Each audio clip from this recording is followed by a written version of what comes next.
Hi மக்களே, எல்லாருக்கும் வணக்கம். இன்றைக்கி பார்த்திங்கன்னா நேற்று சந்தையில் போய் 500 ரூபா கொடுத்து 4 கருங்கோழி குஞ்சு 4 கருங்கோழி குஞ்சுகளை வாங்கிட்டு வந்திருக்கேன். பாருங்கள் எவ்வளோ அழகாக மேய்கிறாங்க. இங்கேருந்து பார்த்தா உங்களுக்கு தெரியும். பாருங்கள் அவ்வளோ அழகாக கூண்டுக்குள்ளேயே தான் வச்சுருக்கேன். ஏன்னா அவங்க இன்னும் பழகணும். குட்டியாக இருக்குது வேறு, கோழிங்களே பிடிச்சிட்டு போயிடுது.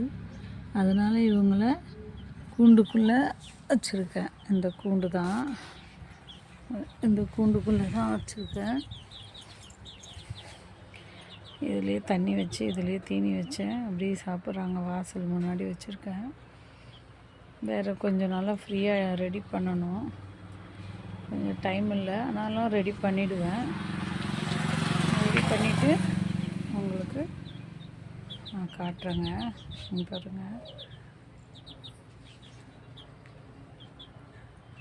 அப்படியே வந்தீங்கன்னா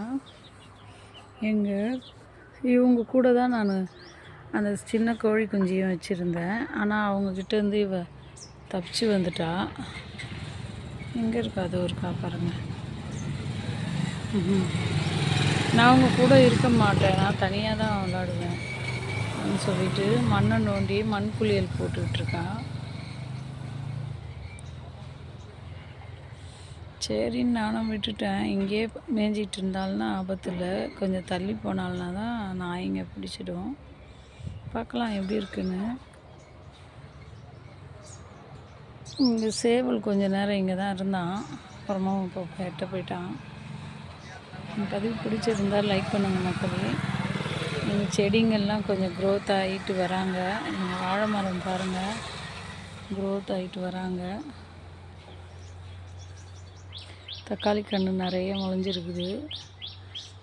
பாவக்காய் கொடி அப்படி இப்போ தான் படர்றாங்க. கனகாமரம் அப்படி பூக்க ஆரம்பிச்சிட்டாங்க. பார்க்கலாம் மக்களே. பாருங்கள் எங்கள் இந்த செடி, என்னது புளிச்சக்கீரை செடி, எல்லாத்துலேயுமே பூ அழகாக ரோட்டில் போகிறவங்க பார்க்குறதுக்கு அவ்வளோ டெம்ட்டாக இருக்குங்க.